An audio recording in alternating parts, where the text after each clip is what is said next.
welcome back everybody to Wisconsin Weather Experts, exclusively here on Fox Local.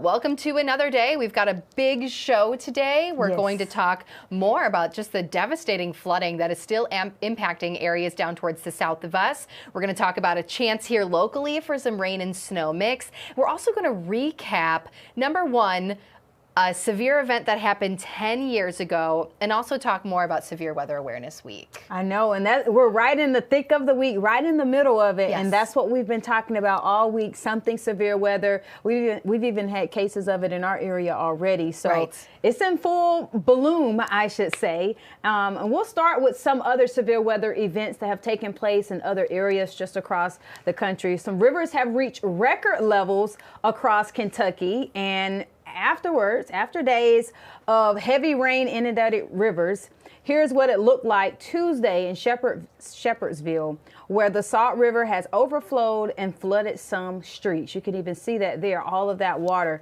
Flooding was also seen near downtown Louisville. More bad weather, but this time more frigid temperatures could complicate a few cleanup efforts.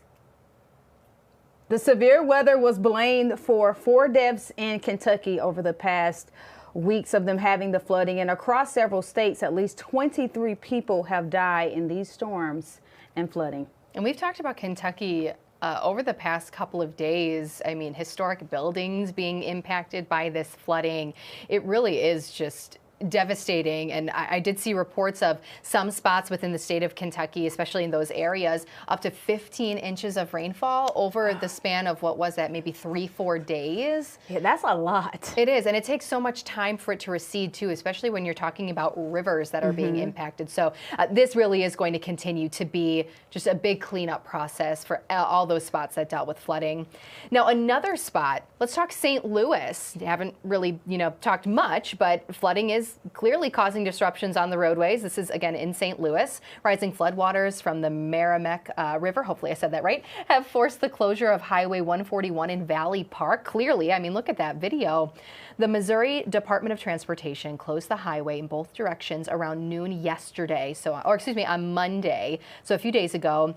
The river is expected to crest in Valley Park soon and begin receding, allowing the DOT to make progress toward opening that highway. Our expectation is Thursday morning rush hour we should be back to normal. So it'll crest, as you said, tonight, this evening sometime, and then we'll work our way through as that water goes down and get everything cleaned up so it's safe and ready to go for Thursday morning rush. So hoping for improvement here in this area and across many spots down towards the south. Even earlier, Holly showed a picture from Cincinnati, Ohio, that showed flooding on the Ohio River, and in the background of our camera was the Reds, the Cincinnati Reds stadium, and the water was up to the stadium. Wow. And that was today, so I can only imagine what it was like over the last couple of days and last couple of weeks. But again, flooding is going to be a huge issue in the coming days still down towards the south. I know, and that's not even what people mainly think about when you hear the term severe weather. You're always thinking thunderstorms and tornadoes, but with those storms comes all of the rain too. I mean, luckily we haven't seen rain here today, but it's definitely on the way. It absolutely is. Now, speaking of our current weather, let's take a live look outside if we are able to. Oh, maybe not. That's okay. Here's our look across the region as we talk about what's happening. We are quiet for the moment, but once again, we will eventually see rain as well as some snow showers making their way into southeast Wisconsin. But as we look at the broader view here, the big weather headlines across the country, more fire danger out towards the west, and all of these green boxes that you are seeing down towards the south, all of those flood warnings and especially river flood warnings. And as we just were talking about, those are going to stay in effect for quite some time. In fact, not today, but tomorrow, unfortunately, a severe threat returns to those areas that have already dealt with so much over the last couple of weeks. It's not a huge risk, but there is still a marginal as well as a slight in all of those spots that have dealt with the severe weather the last couple of weeks. So tomorrow will be another chance for, number one, the heavy rainfall, but number two, more severe weather. Now, taking a look at satellite and radar, most of the country is quiet right now. Dry, of course, out west where there is that fire danger along with some of those high winds. We are watching a series of low pressure systems across the Upper Plains and Great Lakes region, and that's what we are anticipating seeing here in especially southeast Wisconsin in the coming hours, but of course across the entire state. Some decent rain passing through Illinois on into Indiana. Really no problems there, just your run-of-the-mill rain showers and thunderstorms. And then you can see more of that slushy snow and wintry mix extending from northern Minnesota into the UP and northern Wisconsin, over the lake on into Michigan state. Zooming in on our lovely state of Wisconsin, we are dry still in southeastern as well as eastern parts of the state. Up towards the north and west, different story.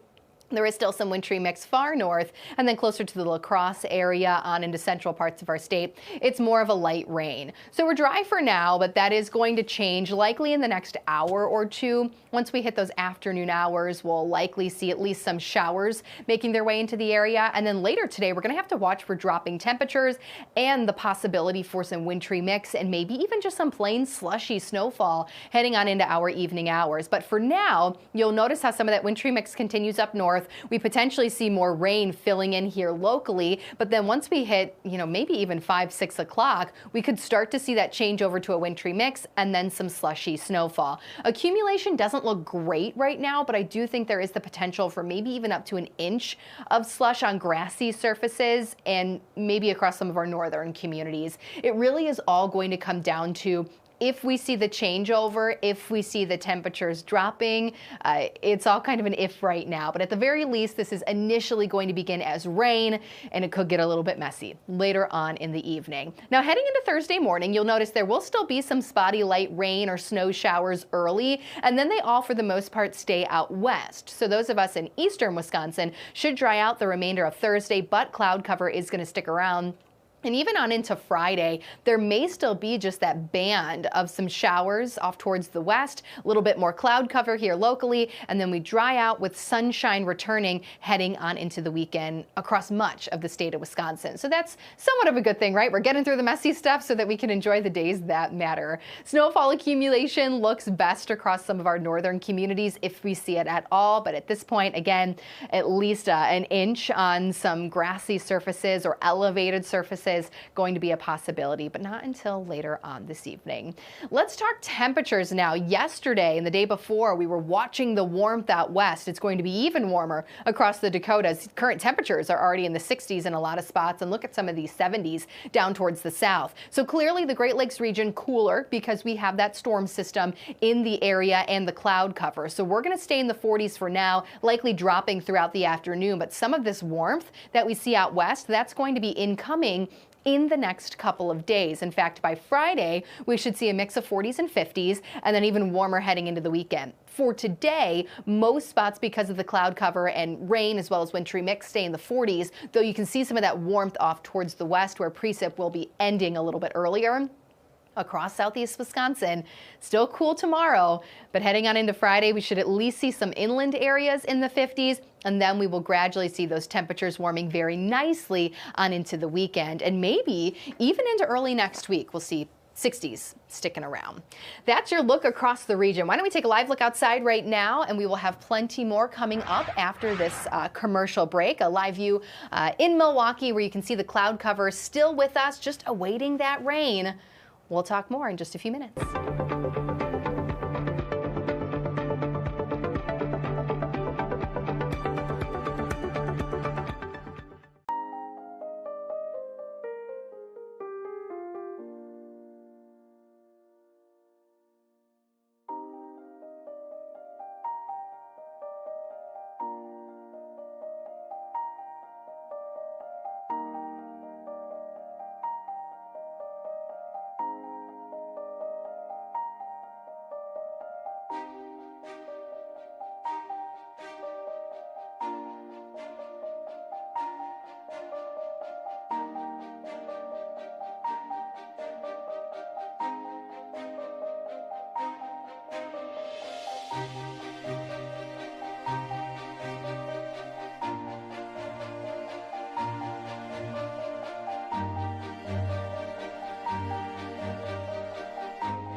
All right, welcome back, everybody.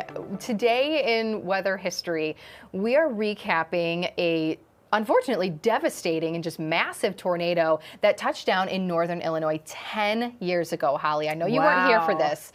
Look at this video. So this is northern Illinois. We're specifically talking about the Rochelle and Fairdale area south of Rockford. And I remember this still so vividly because meteorologist Tom Walks and I were here and we were watching this storm to see if it was going to cross into Wisconsin, and it did, but thankfully it did not. It prompted a tornado warning, but it weakened. We did not have any tornadoes here locally, but just stunning footage for you. So again, this video is from the Rochelle area in Illinois, south of Rockford, back in 2015. So April 9th, 2015, huge wedge multi-vortex tornado carved a 30-mile path through northern Illinois with winds up to 200 miles per hour at times. And now the really sad part about this, there were 2 fatalities, 22 injuries, and extensive damage to these areas specifically. And get this, the National Weather Service in Chicago say that this tornado was the strongest to occur in northern Illinois since the F5 tornado, before EF5, F5 Plainfield tornado on August 28th of 1990. I was born 2 months later, and my mom actually credits that Plainfield, Illinois tornado as to why I'm a meteorologist right now. But more video actually from that day too. Look at this. This is a semi being knocked over by winds from the tornado. Every single building in that community of Fairdale was either flattened or damaged that day, according to officials. So just again, absolute devastation across that area. And now bringing it closer to home, there was actually debris from those tornadoes that was found in southeast Wisconsin the next couple of days. There was a man who found a check, as you can see, that was from Rochelle, and then another person in Kenosha found pictures that was thought to be from a photo album from that area. So I think you hear a lot about that in the South from really big tornadoes, that the debris is lofted miles and miles and miles away from where the tornado actually touched down, I should say. So it, believe it or not, happened here with that just massive tornado down in northern Illinois. So we did see the tornado cell move into Wisconsin, across the Wisconsin-Illinois border. It did prompt a tornado warning across Racine, Walworth, as well as Kenosha County, but thankfully it weakened. What's interesting, though, is that earlier in the day we had a round of severe weather that day, and it caused record flooding in the area. In fact, parts of I-43 near Port Washington shut down for a couple of hours. So it was pretty crazy just that day as a whole, and really hard to believe that, again, it was 10 years ago on this date that happened. 10 years. I'm trying to think, where was I 10 years ago? I think I was starting my senior year of high school. Yeah. Wow. But when we look at that video of that tornado, that was insane. Like, it was such a massive tornado. Like, my mouth just dropped because you see the lightning off to the side. You see it actually spinning in a circle. And that's the part, like, I can't get over. Like, that's a scary look. Yeah, it's a very textbook wedge tornado. And I mean, they do happen, but usually this big, not in this area. You know what I mean? So our hearts still go out to those communities who have had to do a lot of cleanup, of course, in the past couple of years.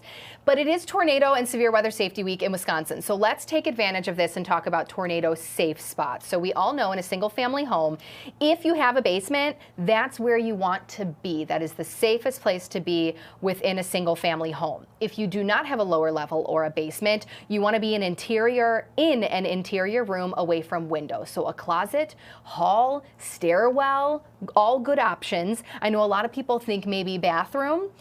That could be an option if there are not windows. I think a lot of times there are windows now in bathrooms. So if you have an interior room like a closet or a hallway, I think that's personally a better spot for you to be.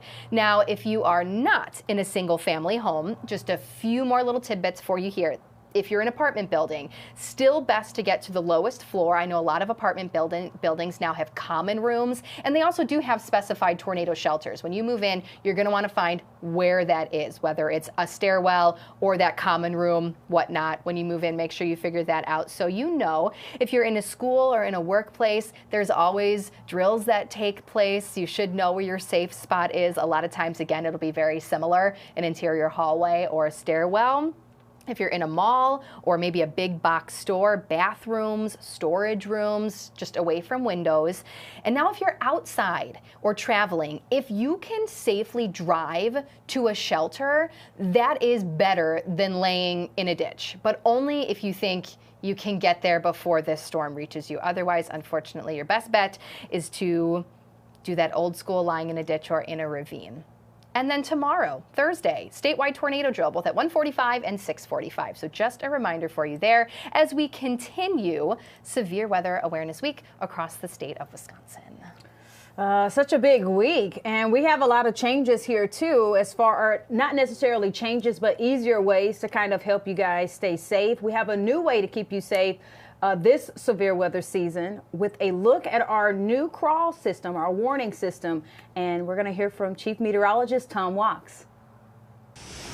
Well, we have some exciting news here at Fox 6. We have a new weather alert crawl system that we are debuting this season. I think you're going to like it, and I want to take you through here since we have a little more time here on Fox Local to talk more about this. I want to take you through this because it's really important to kind of know what you're seeing and know where to look. So this is the crawl that will be crawling across the screen. So if a tornado warning or a severe thunderstorm warning, let's say, is issued, this will crawl twice, and it will tell you which counties it's in effect for and the expiration time. And then once that crawl goes away, what you're going to see is a little box pop up. And it could be in the upper right. It could be on any corner of the screen. So the crawl might be at the bottom, the crawl might be at the top, and then this bug, so to speak, as we call it, could be in any four corners of the screen, and that's really important. That means we can move it. It is movable to different sides of the screen. So if we have sports scores,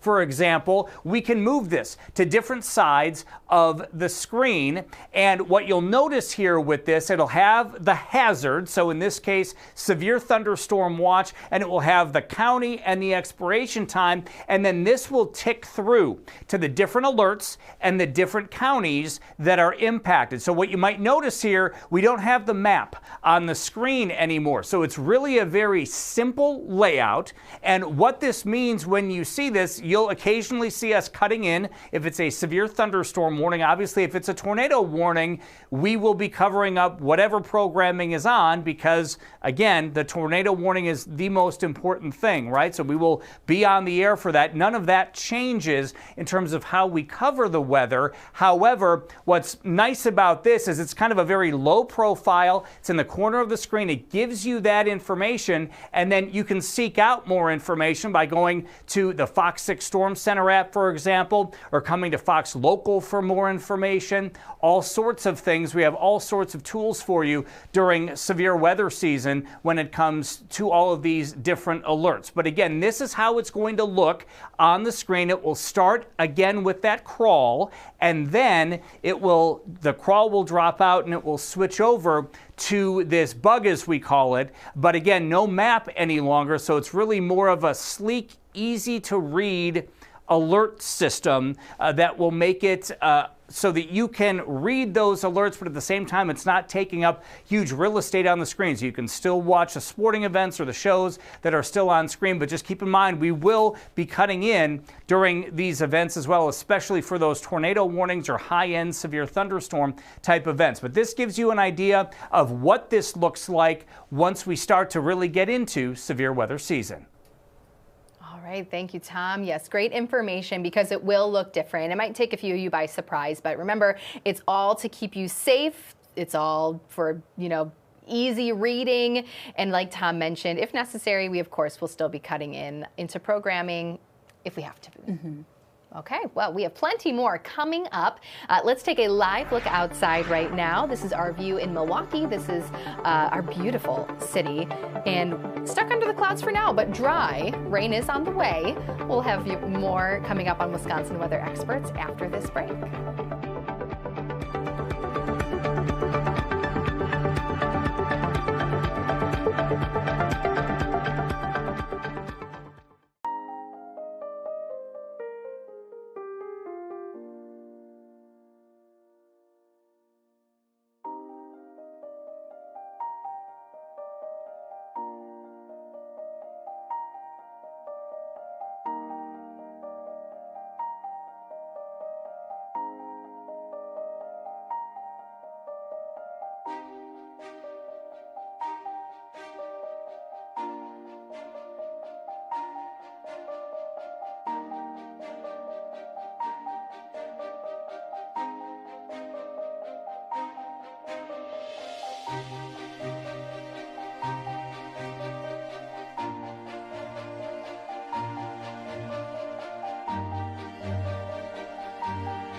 Welcome back, everybody, to Wisconsin Weather Experts. We've talked about a lot so far this show, between still recapping the flooding down south, talking a lot more about severe weather safety, because of course it is Severe Weather Awareness Week, and tomorrow is the statewide tornado drill. If this is sparking some questions in your mind, maybe even back to today's forecast, how can it rain and then become snow? How can temperatures drop so quickly? If there is something that's running through your brain right now, scan that QR code, ask us your questions. We would love to dedicate some time every day to answering any of your weather questions. It could be simple, it can be complex. We'll do what we can to break it down the science for you and maybe spark some interest for some new meteorologists out there just like us. I know, we could definitely use more. So much weather that's always happening. Exactly. All right, so moving on to space now. We've talked a lot about what's happening here out the ground, but what about space? What about space? I'm curious. I'm going to start rambling about space. I'm so curious about it. People are going there, and yeah. NASA astronaut Johnny Kim launched from Kazakhstan with 2 Russian cosmonauts. The trio arriving at the International Space Station in just over 3 hours to begin an 8-month mission in low Earth orbit. This is the first space mission for Kim, who's also a medical doctor and former Navy SEAL. I am a huge believer and proponent in public service, and being able to share the science that we get to do on station, get to contribute to inspiring the next generation. We had an opportunity to visit the NASA facility where Kim spent months preparing for the expedition. Here at Johnson Space Center in Houston, astronauts train on this mock-up of the International Space Station. Johnny Kim will be launching to the ISS on a Russian Soyuz spacecraft like this one. On completion of his mission, they'll actually jettison this portion. It holds cargo, experiments, other supplies they need for the mission. And then he and 2 Russian cosmonauts will return in this small capsule. To fly Soyuz, you have to be able to read and speak Russian because all the controls and communications are in that language. Despite tensions on the ground, the U.S. and Russia continue their cooperation in space that began with the Apollo-Soyuz mission 50 years ago. At the end of the day, we're all humans doing our parts, trying to make this world a better place.